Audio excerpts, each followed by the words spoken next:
morning, good afternoon, good evening. Welcome back sa ating channel na It's a Trop. So ngayong araw na to ay makulimlim at medyo malamig. Pagkatapos ng ilang araw na sobrang init, ay ngayon ay medyo kumilimlim dito sa ating lugar. At kapag ganito yung panahon, ay talaga naman hindi dapat natin palampasin yung pagkakataon na tayo ay makapag-propagate. Isang mahalaga na mahalaga na puntos na kapag malamig ay kailangan natin tong i-take advantage, lalo na kung tayo po ay outdoor grower at hindi gumagamit ng air conditioning para sa ating pag-aalaga. So ang tamang temperature po sa pagpo-propagate ay yung hindi sobrang lamig at hindi rin sobrang init. Sabi nila kapag sobrang lamig ay nagkukos naman ito ng mabagal na germination. Minsan nagkukos rin ng dormancy pagdating sa mga ibang mga carnivorous plant.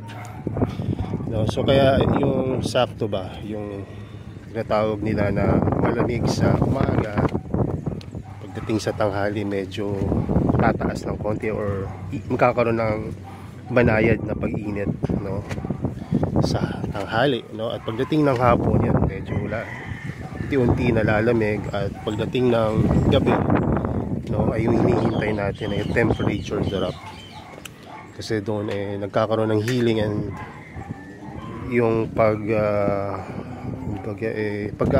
or pag-acclimate ng halaman dun sa bago niyang environment at condition. So ganun kahalaga yung temperature sa ating pag-aalaga. Kung sinasabi nga natin na mahalaga yung temperature, ano yung pwede natin gawin para dito sa Pilipinas? Ang problema lang naman natin kung paano natin palamigin, maliban lang kung nandiyan kayo sa lugar nila Ma'am Dazen, Docena, Sir Jim Pongomando Calas, or nandiyan tayo sa lugar nila Killer in the Bog, medyo malamig yun sa mga lugar nila.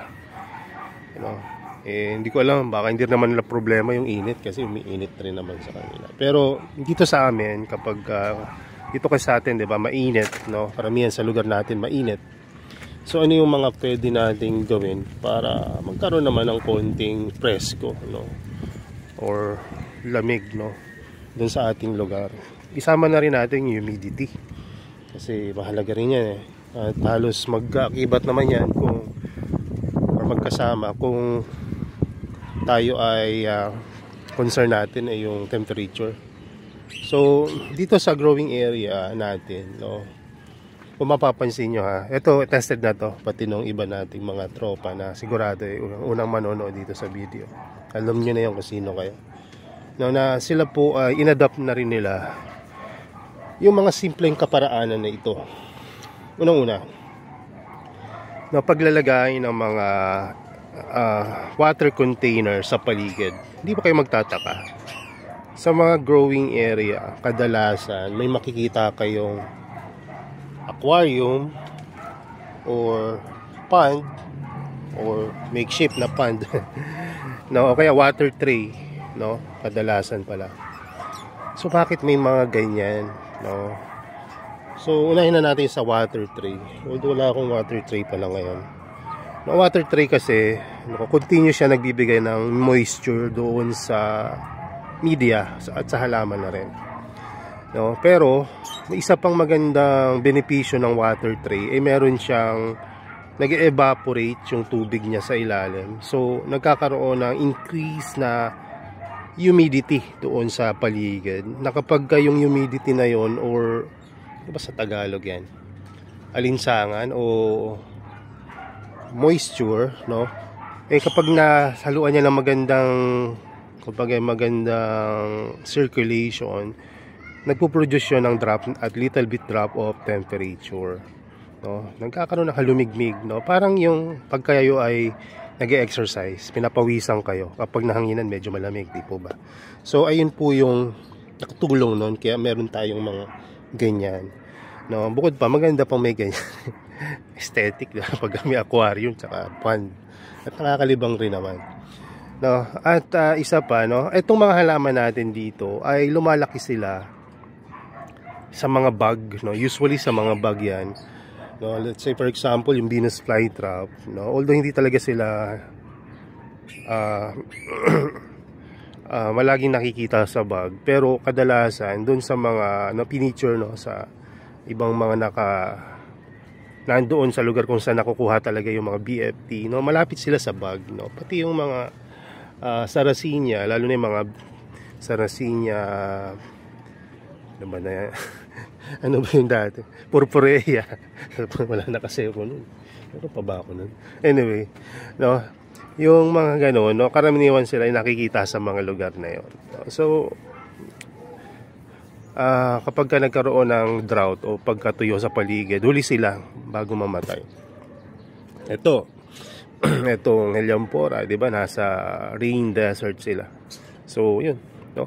So, dun sa mga lugar na yon, mahalaga talaga yung tubig, no, sa paligid nung setup, no? Bukod sa nag-benefit talaga sila sa moisture nyon sa media, nagsusustain ng moisture sa media at sa halaman, yung evaporation, pati yung humidity na pinoproduce nun, and drop of temperature, nakakatulong, no?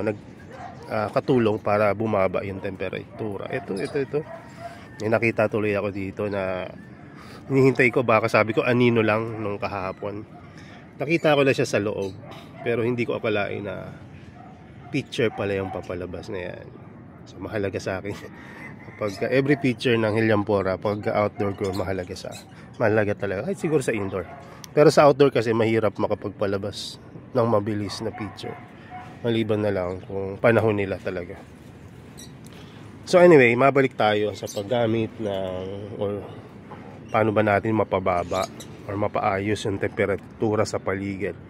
Ang ating focus ngayon mapababa, kasi karamihan sa amin o sa atin nandito sa lugar kung saan mainit ang lugar. So sumunod, no, ang ginagawa ko pa, no, ay naglalagay rin ako, halimbawa, diba, ang pinandidilig natin ay distilled water or yung mga low mineral water sa ating mga halaman. So ang ginagawa ko dati, naglalagay ako ng mga, alam niyo yun, wala na dito, nasa baba na dapat pala binidyo ko kanina, yung mga galon ng mga 7 liters. Alam niyo yung distilled, pag nabili kayo sa Mercury Drugs or any pharmacy or sa mga grocery, diba, may 7 liters na galon na clear, no? Ayun ay nilalagyan ko ng mga, halimbawa, rainwater or any low mineral water nga. Tapos ayun ay itinatabi ko lang sa paligid ng halaman, no? Saan yung nilalagay? Halimbawa, itong Helianthera, ilalagay ko yan, kung kararating lang ng Helianthera, para maalagaan ko yung temperature niya, ilalagay ko yan sa paligid niya. No, bakit ilalagay mo sa paligid? Para bumaba yung temperature, no? Kumbaga ito yung poor man's application, no, ng mga ganyan, na kapag wala ka namang pang aircon o kaya wala ka namang lugar na pwedeng paglagyan na malamig, no, ayun ay isa sa mga pwede mong gawin, no? Tested na natin yan dati pa. At kahapon nga, no, nakakwentuhan ko yung isa sa mga kaibigan natin, meron siyang bagong bili na cephalotus, no? So balak niya yung ilagay doon sa taas ng aquarium niya. Ito yung aquarium, no, tapos sa taas nun may mga nakapatong na carnivorous plant. So kailangan yon para ayun, bumaba temperature at magkaroon ng more moisture, no? At kung may sasuggest ko pa, ilagyan pa niya yun ng mga harang sa gilid. Kasi ang cephalotus ay sa umpisa, lalo na kung sanayan sa aircon, talaga naman pagka ayan na inita, mabilis ang pagkatuyo niya. Pero maganda lang nun kapag na-acclimate na, magumpisa nang lalabas yung mga matured picture at maaring magkulay pa, no? At yung mga susunod na picture nun ay mas mga matitibay na, no? So ayun, malaking tulong talaga, no, yung paglalagay ng mga empty bottles, no? Ang sabi pa nga niya, kung sa akin naman daw, pwede ko naman daw igawin ay dun sa mga may tangke ng tubig. Correct, no? Tama yun.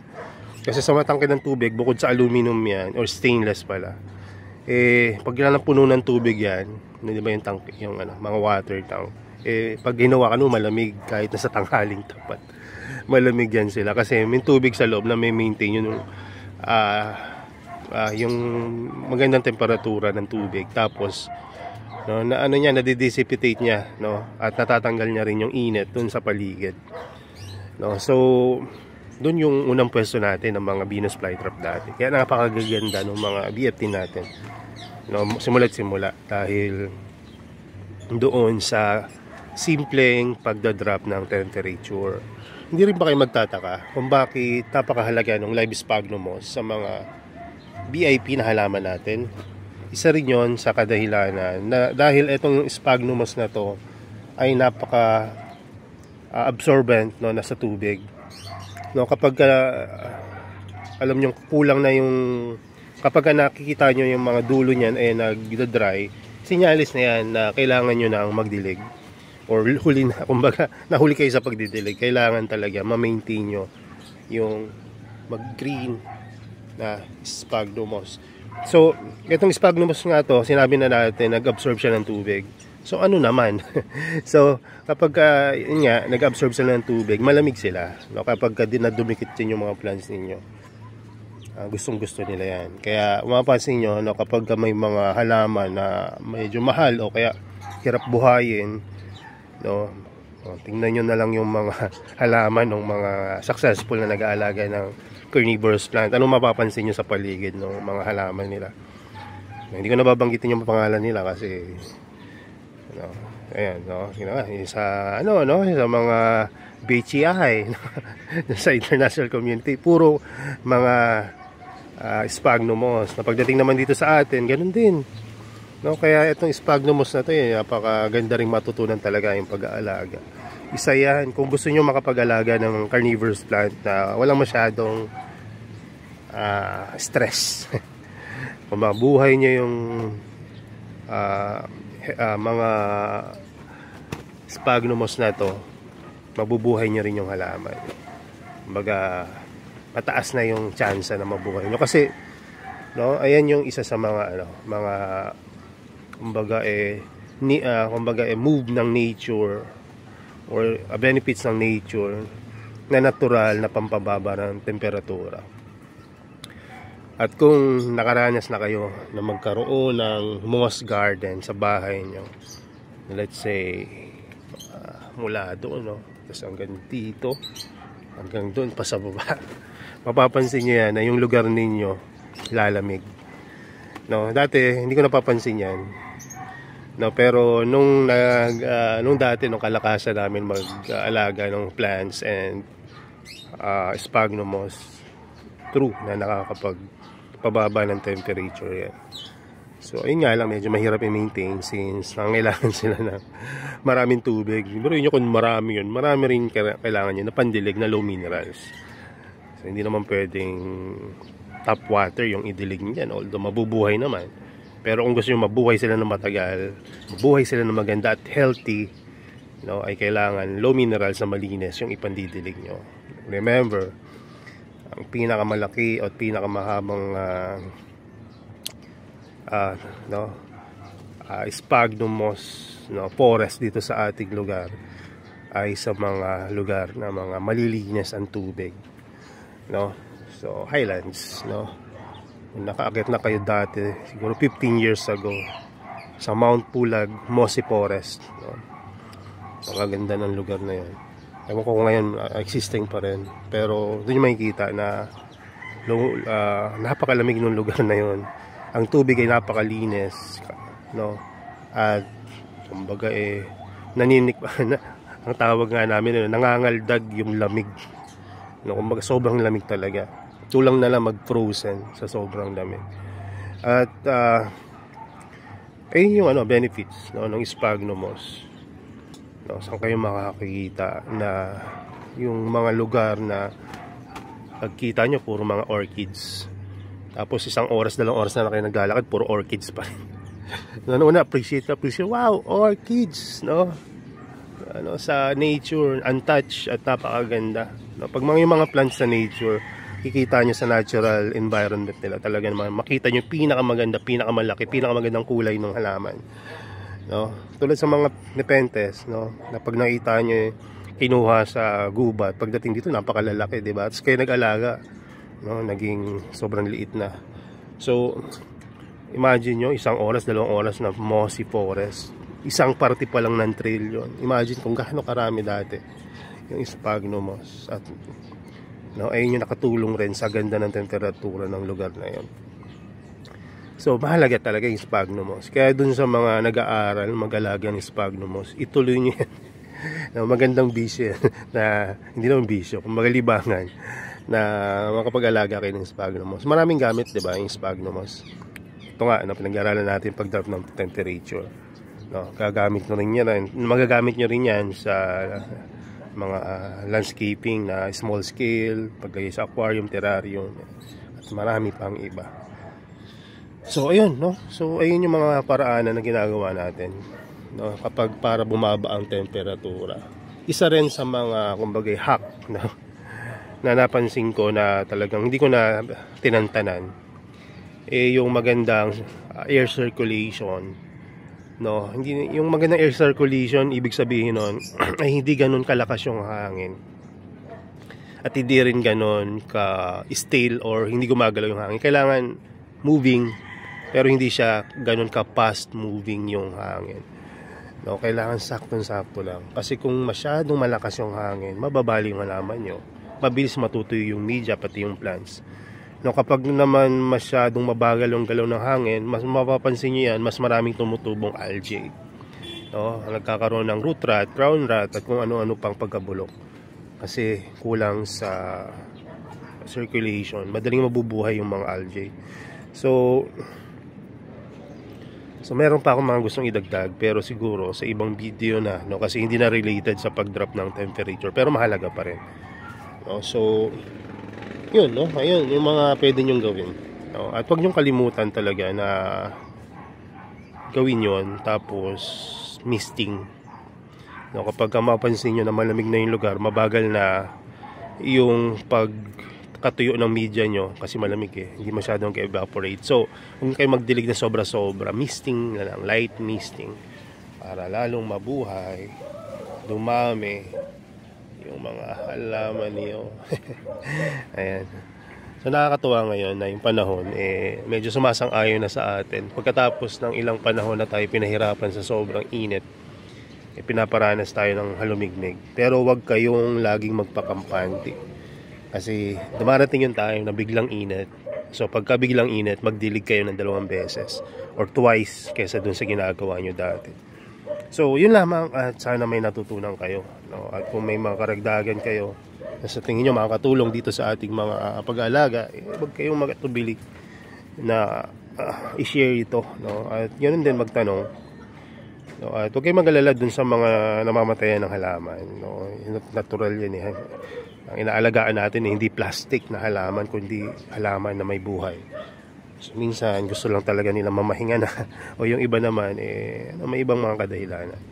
So yan, kumbaga huwag kayong magsawa, no? I advise na bumili kayo ng mas mura at mas madaling alagaan ng halaman sa umpisa. Kapag nakuha nyo na, kayo nang bahala, no? Kung magpo-proceed kayo dun sa mas rare na mga halaman na mas maganda. So yun lang, God bless and bye bye.